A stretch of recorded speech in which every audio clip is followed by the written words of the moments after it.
Hi guys, hope you're going well today. So I am back with another top 5 countdown list. It has been quite a while since I've done my last list, so I'm excited to get back into it. Today's video is going to be in collaboration with fellow YouTuber Paddy Moran. He is from the UK. He is a really awesome film appreciator, talker, abouterer, and writer. I highly recommend you go check out his channel. I will leave a link to his channel in the description box down below. Also, make sure you go check out his top 5 list. So the subject for today is going to be classic movies, and we are focusing on pre-1950. A lot of the films I will be talking about today in my list do come from Hollywood's golden age of cinema. That was the time after the silent era from about the 1920s, and it went right up to the 1960s, but like I'm saying, we're focusing on pre-1950s today. To kick off this list, I want to talk about a film that I have actually chatted about before on this channel. It is To Have and Have Not from 1944. This film I watched last month actually, because Lauren Bacall did pass away at the age of 89, and this movie was her first debut on screen, and she is absolutely beautiful, sultry, sexy woman in this movie. It was her first time playing opposite Humphrey Bogart, who later became her husband, and it was what kickstarted their infamous on-screen romance that they took from movie to movie. The film takes place on the island town of Martinique, and Humphrey Bogart is playing a fishing boat captain, and he's just trying to get by from day to day to make an honest living. Unwillingly at first, he ends up taking a job for the French resistance, who are trying to smuggle out one of their people, and he lives in a hotel in Martinique where he comes across Lauren Bacall, who is also staying at the hotel, and the two of them just have this immediate electric chemistry. They are constantly acting like they don't like or are interested in each other, and it all seems very straight and narrow, but it's all bubbling away under the surface. And it's got some of the best two-hander back and forth dialogue. It is just so fun to watch. Number 4 is the Japanese film Rashomon from 1950 from director Akira Kurosawa. And this film is the only film on my list that is not from Hollywood's golden age. Rashomon is considered like an absolute masterpiece by today's standards, but at the time when it did come out in 1950, it wasn't received particularly well inside Japan, but it did have quite an effect on the Western world. And it was one of the first big movies that kind of catapulted Japan into the Western eye and made the West, and Hollywood especially, realize that there was great cinema coming out of places like Japan. So this film is really straightforward in terms of its plot. What happens is a husband and wife are traveling through the woods one day when they're come upon by a bandit. But what happens in the actual plot of the movie is that we as an audience get to see the events told to us from all 3 sides, possibly 4 sides of the story. So we get to see what the husband's version of events is, the wife, even the bandit, how the bandit felt that the events transpired, and it's just completely incredible to see all these different accounts. And as you're going through them all, you know, you start with account number 1, you're like, yeah, that does seem legitimately like what happened. Then number 2 comes in and tells his side of the story, and you think again, okay, I can see how this could have happened.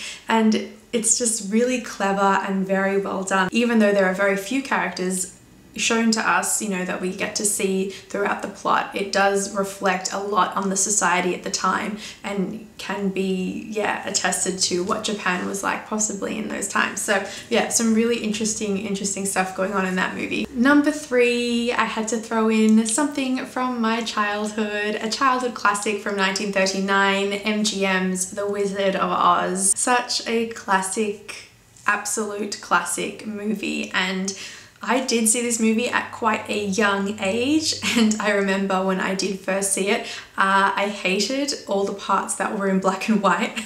So if you haven't seen this movie for some crazy reason, you definitely should, because it is an absolute 100% must-see classic movie.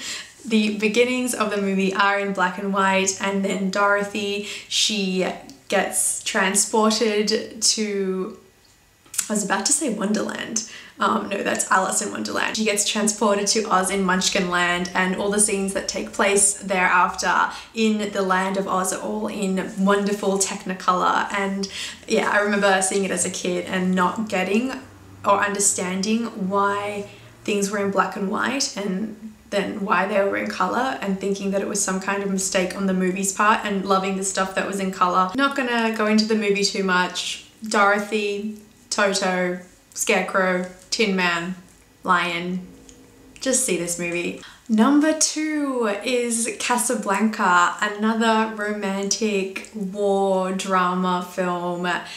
I can't believe I've got 2 romantic movies on my list. That usually doesn't happen with me. I'm a little bit anti the romantic genre, but Humphrey Bogart, again, really incredible in this hugely cult classic film Casablanca. Bogart plays the character Rick, who owns a bar in Casablanca, and he's just trying to escape his past and forget and put all of that behind him when the woman, the love of his life, happens to walk into his bar one day, and there's that awesome famous line, "Of all the gin joints in all the towns in all the world, she walks into mine." Who does his love Ilsa have in tow but her husband? And this completely stumps Rick, and he doesn't really know what to make of it, except to be extremely bitter and hurt on the inside that she has a husband and that obviously she didn't care enough for him at all. But as the movie unfolds, the story comes to light of why she has a husband. It has to do with the war and this and that, and in the end what Rick has to make a choice between is love or virtue. Is he going to do the right thing by the woman he loves, or is he going to do the right thing by virtue, by what should be done, by what the law is asking him to do? And the movie also has that terribly romantic song as time goes by, and yes, in fact, this movie could be my favorite romance film probably ever, I would have to say, because yeah, I'm really not into modern romances, but the classic romance for some reason seems a whole lot less like cheesy to me. For number 1, I am very excited to throw in Spellbound by Alfred Hitchcock from 1945. Gregory Peck has to be my very favorite Hollywood classic actor. The film opens with a beautiful proverb from Shakespeare: "The fault is not in our stars, but in ourselves." And this film does really look at ourselves, at the human mind. It's looking at psychoanalysis, mental illness, and everything to do with the brain, memory, interpretation of events. This is a very cool mystery thriller, and Gregory Peck plays a doctor at a mental illness clinic, and he is actually suffering from some very severe amnesia and can't remember exactly who he is, but there is a murder that has happened and he is directly linked to it, or so it seems, and ergo the rest of the plot, which is a really fantastic movie and one of my very top Hitchcock movies. There is this fantastic dream sequence in the movie that was designed by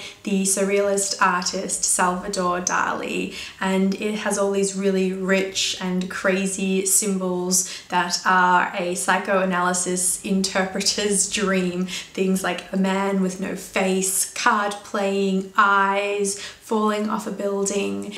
They were some of my top 5 classic movies pre-1950. Make sure you go and check out Paddy Moran's channel. I will leave a link in the description box, and go check out his top 5 classic list as well. Of course, there are so many incredible classic movies, and this list has barely scratched the surface, so make sure you leave me comments in the comment section below about classic movies you love, classic movies that should have made this top 5 list, and other classics that I need to see. Thanks so much for watching, guys. I will talk to you soon. Bye!